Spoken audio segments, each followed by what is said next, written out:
अहदाफ मकासद का तयन कैसे किया जाता है, इसके बारे में एक टर्म यूज की जाती है स्मार्ट, कि goals must be smart, SMART।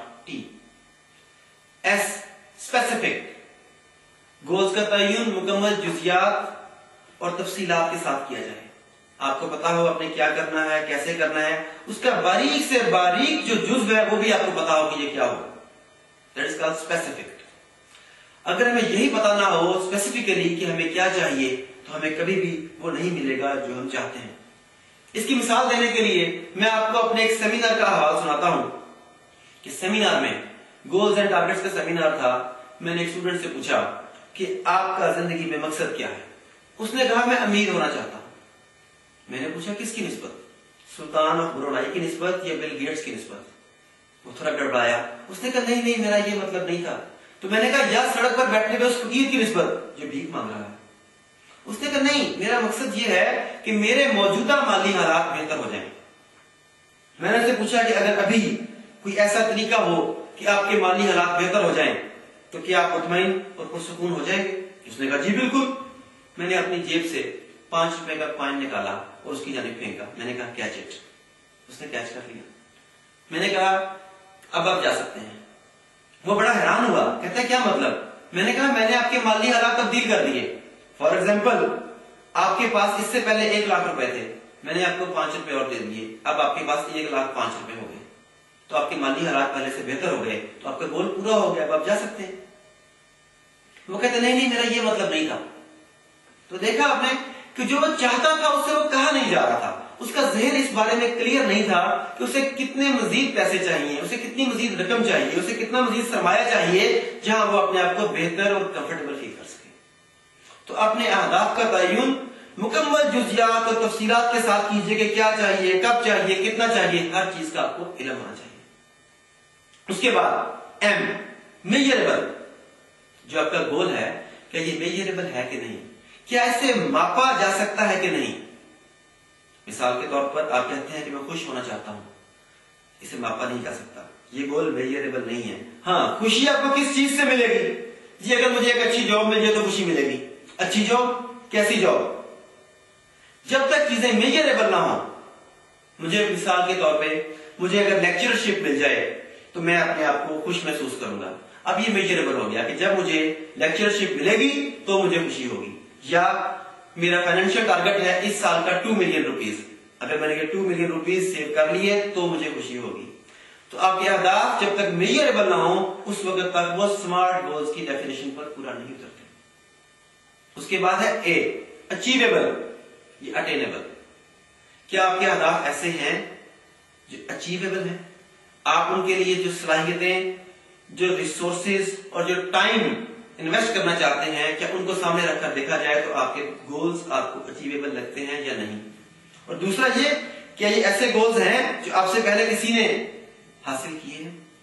अगर से ये कोई शर्त नहीं है कि अगर किसी ने पहले कोई काम नहीं किया तो आप नहीं कर सकते। आपके लिए जमीनें और आसमान और। इसके बाद R रेलेवेंट, आपके जो अहदाफ मकासद हैं क्या उनसे रेलेवेंट, उनसे मुतल्लिका इल्म, रिसोर्सेज, स्किल्स, अथॉरिटी वगैरह आपके पास हैं या नहीं। मिसाल के तौर पर अगर आज मैं चाहूं कि मैं अगले महीने इस मुल्क का सबसे बेहतरीन नामवर सर्जन बन जाऊं तो ये मुमकिन नहीं, क्योंकि मुझे तो आलाते सर्जरी के नाम तक नहीं आते। मेरा इल्म, मेरी एक्सपर्टीज इससे बिल्कुल अलग है। ऐसा गोल कभी भी कामयाबी से हमकरार नहीं हो सकता। तो मुझे चाहिए कि या तो अपने गोल को बदल लूं और या पहले अपनी सलाहियतों को इंप्रूव करूं, नई चीजें सीखूं ताकि इस गोल को हासिल कर सकूं। And then T time bound, अच्छे गोल की, अच्छे अहदाफ मकासद की एक क्वालिटी ये होती है कि वो एक खास टाइम फ्रेम में कैद होते हैं। आपको पता होता है कि आपने ये चीज कब करनी है और कब हासिल करनी है। उस गिवन टाइम के अंदर अंदर हासिल की जाने वाली चीज आपका गोल कहलाती है। अगर आपने उसे टाइम फ्रेम में कैद नहीं किया तो फिर आपके अहदाफ का हसूल आपके लिए बहुत मुश्किल हो जाएगा। ये स्मार्ट गोल्स का तयन और तसव्वुर एक वेस्टर्न कंसेप्ट है, जिसमें उन्हें मैनेजमेंट के इदारों में भी ये पढ़ाया जाता है कि स्मार्ट गोल्स क्या है और कैसे हासिल किए जा सकते हैं। हम इस गोल के कॉन्सेप्ट को आगे लेकर चलते हैं स्मार्ट से स्मार्टर की जानिब। स्मार्ट के बाद नेक्स्ट स्टेप है ई, एथिकल।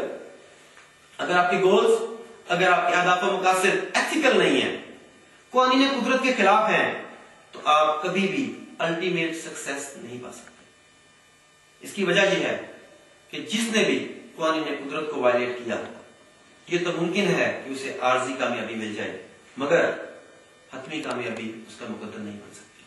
मिसाल के तौर पर एक चोर है, उसने स्मार्ट गोल्स बनाए, स्पेसिफिक, मैंने इस घर में चोरी करनी है, इस वक्त करनी है, टाइम बाउंड, मेजरेबल, ये चीजें लेके आनी है, रेलिवेंट नॉलेज और स्किल्स भी है उसके पास, इंस्ट्रूमेंट भी है उसके पास, सभी कुछ है उसके पास, लेकिन इसके जरिए उसे आर्जी कामयाबी तो मिल सकती है, लेकिन आज नहीं तो कल उसकी गिरफ्त जरूर होगी। तो goals must be ethical. And smarter का आखिरी लफ्ज आर, रियलिस्टिक। आपके गोल्स रियलिस्टिक होने चाहिए, हकीकत पर मबनी होने चाहिए।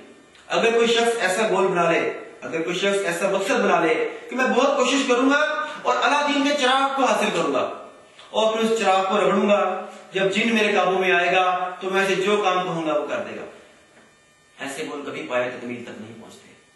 और आप हैरान होंगे कि हमारे माशरे में अक्सरियत ऐसे ही लोगों की है जो इस तरह के गोल्स के पीछे अपनी एनर्जीज और रिसोर्सेज को तबाह करते हैं। कोई प्राइज बॉन्ड लेके बैठा है, कोई चिल्लों के चक्कर में बैठा है, कोई बाबों के पास बैठा है। याद रखिए, गोल्स का रियलिस्टिक होना बेहद जरूरी है। स्मार्ट गोल्स, इनके बाद आपने सीखे स्मार्टर गोल्स। इसके बाद एक और सवाल है जो आपको अपने आप से करना है, लोकस ऑफ कंट्रोल किसके पास है? आपके गोल्स का हसूल किसके हाथ में है? कहीं ऐसा तो नहीं कि आपने ऐसे अहदाफ का तयन कर लिया है, आपने ये ऐसा मकसद चुन लिया है जिसका कंट्रोल, जिसके हसूल आपके हाथ में नहीं है। फॉर एग्जाम्पल, अगर आप तालिब इल्म हैं तो बोर्ड में पहली पोजीशन लेने का गोल बनाना हकीकत में मबनी नहीं। ये ख्वाहिश तो हो सकती है लेकिन गोल नहीं, क्योंकि आपको नहीं पता मुल्क के किसी और हिस्से में कोई शख्स कितना पढ़ रहा है, कैसे पढ़ रहा है, किस तरह के दोस्त के साथ पढ़ रहा है, किस तरह के हालात में पढ़ रहा है। हाँ, इंटरनल कंट्रोल, ऐसा गोल जिसका कंट्रोल आपके हाथ में हो, वो कामयाब हो सकता है। मसलन ये गोल हो सकता है कि मैं 10 घंटे पढ़ूंगा, 12 घंटे पढ़ूंगा, 16 घंटे पढ़ूंगा, 18 घंटे पढ़ूंगा। अब यहां पढ़ना, कितने घंटे पढ़ना है, कितनी देर पढ़ना है, कैसा पढ़ना है, ये सब आपके कंट्रोल में है। जबकि बोर्ड में पोजीशन लेना, यूनिवर्सिटी में पोजीशन लेना, ये एक्सटर्नल कंट्रोल है। इसी तरह अगर आप सेल्समैन हैं और आप चाहते हैं कि आपका गोल ये है कि आप रोजाना कम से कम 10 कामयाब सेल्स करें, वंस अगेन इसका कंट्रोल एक्सटर्नल है, आपके पास नहीं है, क्योंकि सेल्स में हतमी फैसला खरीदार करता है। हाँ, ये आपके हाथ में है कि आप ये फैसला करें कि मैं आज 20 प्रेजेंटेशंस दूंगा, आज मैं 10, 15 या 20 प्रोस्पेक्ट से मिलूंगा, मुतवक्को क्लाइंट से मिलूंगा, उन्हें अपनी प्रोडक्ट से मुतारिफ करवाऊंगा। ये आपका गोल बिल्कुल मबनी पर हकीकत है और पूरा हो सकता है कि आप आज एक को मिले, फिर दूसरे को, फिर 20 को मिले। उसके बाद सेल्स का होना या ना होना, उसका कंट्रोल दूसरे के पास है।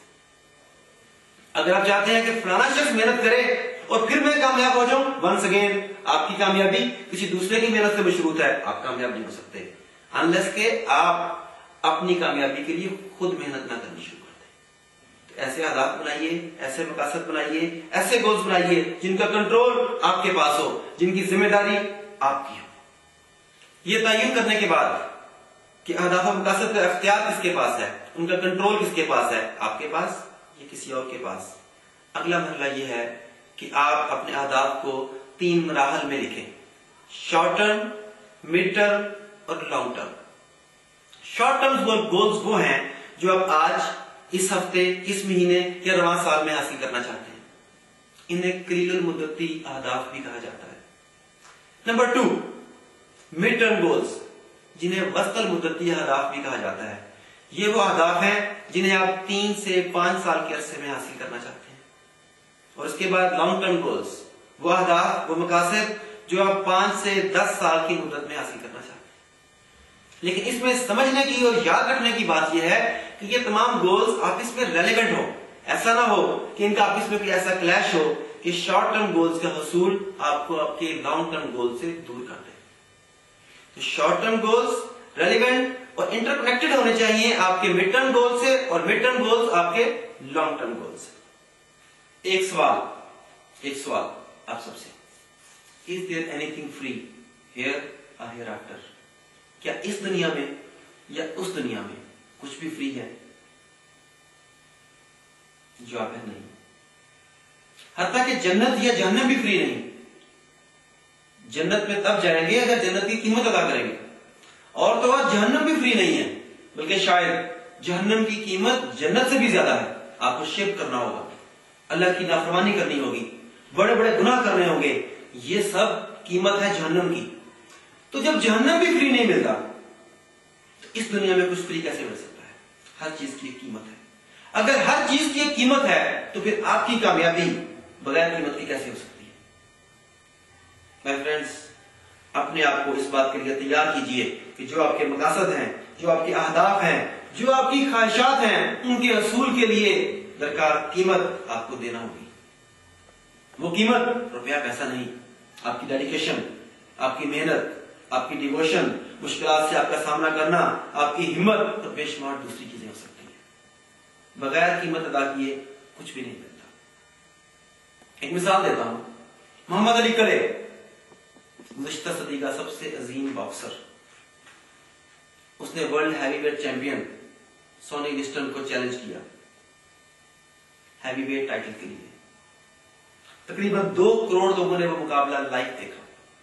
मुकाबला शुरू हुआ, जिन लोगों ने बेल की जानिब देखा कि बेल बजेगी, उन्होंने मुकाबला नहीं देखा, और जिन्होंने मुकाबला देखा उन्होंने बेल बजते हुए नहीं देखी, क्योंकि पहले ही सेकंड में मैच का फैसला हो गया। मोहम्मद अली कले ने ऐसा पंच मारा जिसने पहले सेकंड में ही हरीफ को नॉकआउट कर दिया। मोहम्मद अली कले को इस मुकाबले का मुआवजा $55 मिलियन मिला। मुकाबले के बाद एक सहाफी ने मोहम्मद अली कले से पूछा कि $55 मिलियन कमाने में आपको कितना वक्त लगा? मोहम्मद अली कले ने कहा 21 साल और 1 सेकंड। यानी वो पंच मारने में तो 1 सेकंड लगा था, मगर उस पंच को लीथल बनाने में, ताकतवर बनाने में, इस काबिल बनाने में कि वो किसी को नॉकआउट कर सके, उसके पीछे 21 साल की मेहनत थी। याद रखिए, कामयाबी का लम्हा बरसों के बाद आया करता है, और वो बरस की मेहनत, उसकी प्राइस, उसकी कीमत है जो आपको भी देना होगा।